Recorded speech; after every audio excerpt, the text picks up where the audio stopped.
예수께서 이 말씀을 하시고 심령이 괴로워 증언하여 이르시되 내가 진실로 진실로 너희에게 이르노니 너희 중 하나가 나를 팔리라. 제자들이 서로 보며 누구에게 대하여 말씀하시는지 의심하더라. 예수의 제자 중 하나 곧 그가 사랑하시는 자가 예수의 품에 의지하여 누웠는지라. 시몬 베드로가 머리짓을 하여 말하되 말씀하신 자가 누구인지 말하라 하니 그가 예수의 가슴에 그대로 의지하여 말하되 주여 누구니까 내가 떡 한 조각을 적셔다 주는 자가 그니라 하시고 곧 한 조각을 적셔서 가룟 시몬의 아들 유다에게 주시니 조각을 받은 후 곧 사탄이 그 속에 들어간지라. 이에 예수께서 유다에게 이르시되 네가 하는 일을 속히 하라. 이 말씀을 무슨 뜻으로 하셨는지 그 앉은 자 중에 아는 자가 없고 어떤 이들은 유다가 동기를 맡았으므로 명절에 우리가 쓸 물건을 사라 하시는지 혹은 가난한 자들에게 무엇을 주라 하시는 줄로 생각하더라. 유다가 그 조각을 받고 곧 나가니 밤이러라. 할렐루야. 네, 이른 새벽 우리 주님 전에 오신 믿음의 성도님도 환영하고 축복합니다. 예수님께서 이 제자들의 발을 씻겨 주신 이후의 이야기이죠. 예수님은 그 자리에서 심령이 괴로워 증언하여 이르시되 13절 21절에 이렇게 말씀하고 있습니다. 심령이 괴로웠다라는 것은 이 예수님께서 이 배신이라고 하는 고통, 곧 인간적으로 깊이 그 고통을 감당하고 계셨다라고 말씀하고 있는 것이죠. 그래서 예수님이 너희 중에 나를 팔 것이다 라고 얘기를 했을 때 제자들이 큰 충격과 혼란에 빠져 있습니다. 그들은 서로 보며 누구에게 대하여 말씀하시는지 의아해하니 그들은 서로가 서로를 보면서 이게 도대체 무슨 일이야 라고 하면서 그것에 대해서 불안해했다라는 겁니다. 이때 예수님의 품에 기대어 있던 예수께서 사랑하시는 제자 바로 요한입니다. 이 베드로의 요청을 받아 주여 누구니까? 라고 조용히 물었습니다. 이 친밀한 행동은 사실 주님과 가장 가까운 영적 관계에 있던 자만이 누릴 수 있는 특권이자 예수님에 대한 진정한 신뢰를 요한복음은 보여주고 있는 것이죠. 이 혼란 속에서 주님과의 친밀함이 진실을 확인할 수 있는 유일한 통로라는 것을 의미하고 있습니다. 사실 다른 복음서에는 예수님께서 이와 같은 말씀을 하셨을 때 제자들이 했던 반응은 주님 저는 아니지요 라고 하는 반응이 있었고 오늘 본문의 말씀에서도 주님 누구입니까? 라고 반응을 했죠. 여러분 이것이 바로 우리들의 모습입니다. 나만 아니면 돼 라고 하는 생각과 누구이기에 누가 그러한 마음을 품었는가에 대해서 사실 우리도 우리 일상에서 너무나도 많이 일어나고 있는 일들이죠. 바로 연약한 우리들의 감정 상태라는 겁니다. 여러분 예수님의 고뇌는 단순히 육체적인 고통이 아니라 사랑하는 제자로부터 오는 배신감이었습니다. 여러분 세상에는 이렇게 믿는 도끼에 발등 찍힌다라고 하는 그런 말이 있듯이 사람으로부터 얻는 상처, 사람으로부터 받는 상처들이 너무나도 많이 있다라는 것이죠. 그것도 가장 가까운 사람에게서 받은 상처는 누구나 아주 깊은 상처로 남게 된다라는 겁니다. 예수님은 우리와 똑같이 그와 같은 배신감 때문에 너무나도 마음이 아파했다라는 겁니다. 여러분, 우리는 주님의 마음을 아파하게 하는 죄가 무엇인지 묵상해 보기를 간절히 소망합니다.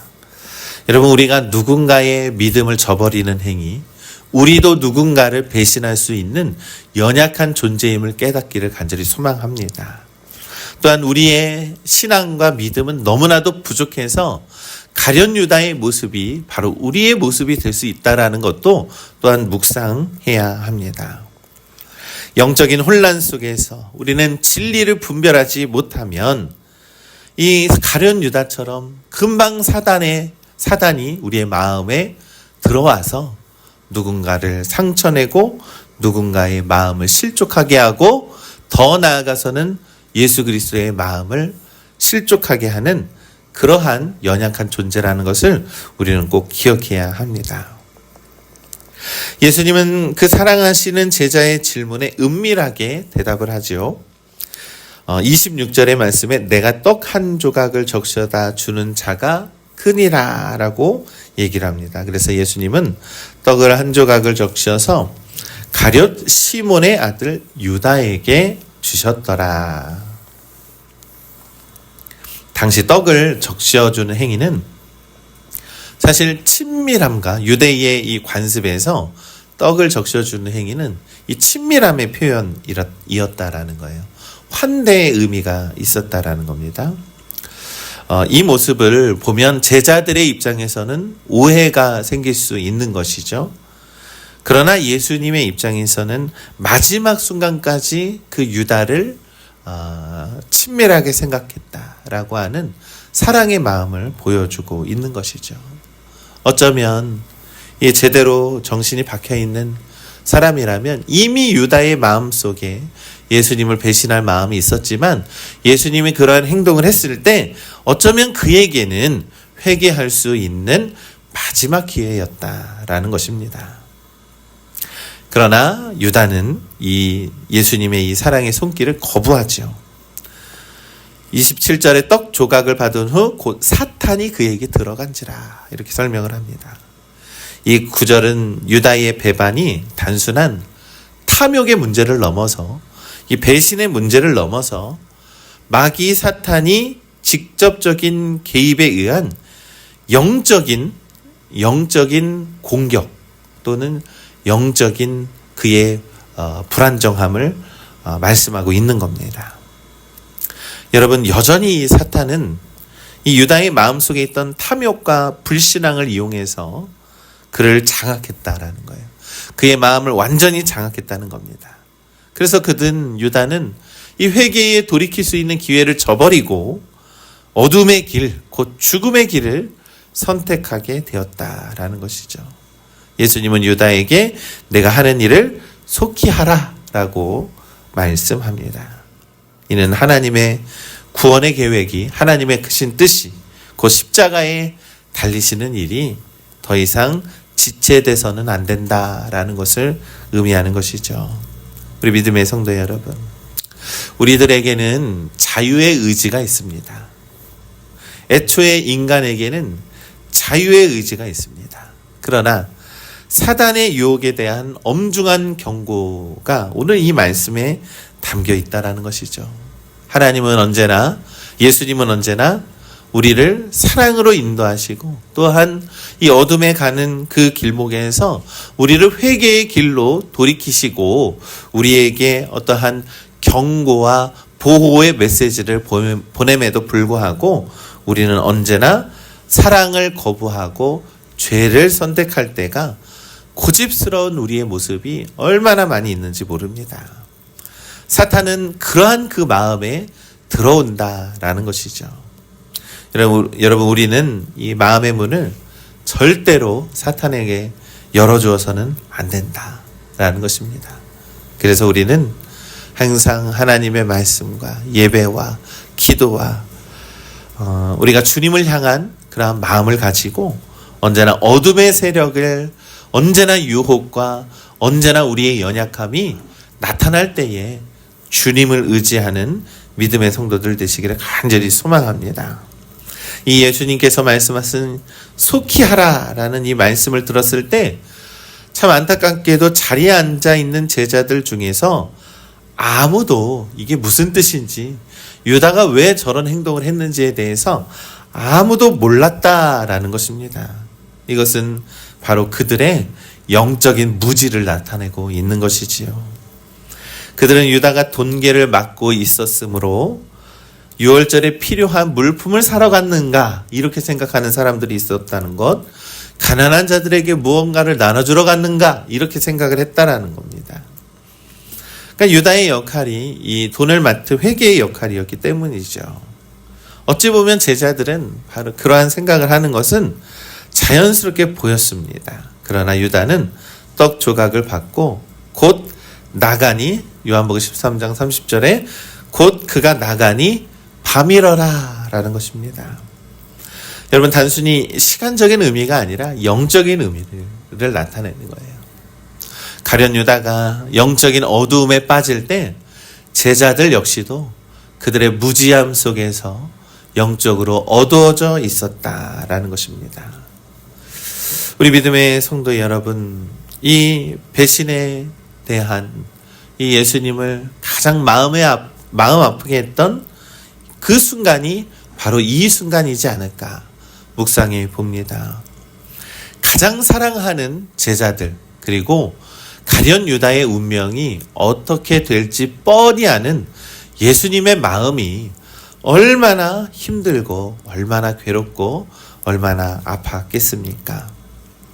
우리는 이 말씀을 통하여서 우리는 여전히 주 예수 그리스도 안에 공동체로 있지만 여전히 우리의 영적인 상태는 때로는 어둠 가운데 무지함 속에서 주님의 뜻을 외면하고 주님의 뜻을 깨닫지 못하는 그러한 무지함 속에 있다라는 것을 우리는 묵상해 봅니다.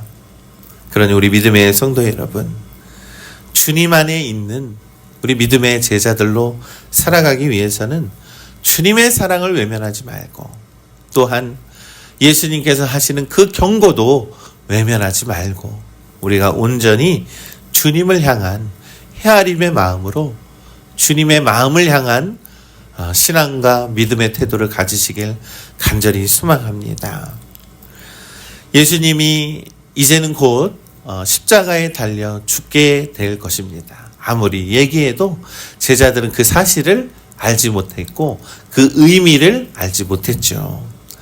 그러나 이전에 향유를 부었던 여인처럼 누군가는 예수님의 마음을 헤아리고 우리가 그분의 장례를 우리가 준비할 수 있는 그러한 믿음이 오늘날 이 영적인 무지에 살아가는 이 세상 속에서도 너무나도 중요하다라는 것입니다. 아무리 세상이 어둡고 하나님의 마음보다 우리의 욕심과 욕망의 마음이 앞설지라도 우리의 믿음과 신앙은 언제나 주님을 위해, 그리고 하나님의 영광을 위해 우리가 삶으로 나타내는 우리 믿음의 성도님들 되시기를 우리 주님의 이름으로 간절히 축원합니다. 아멘.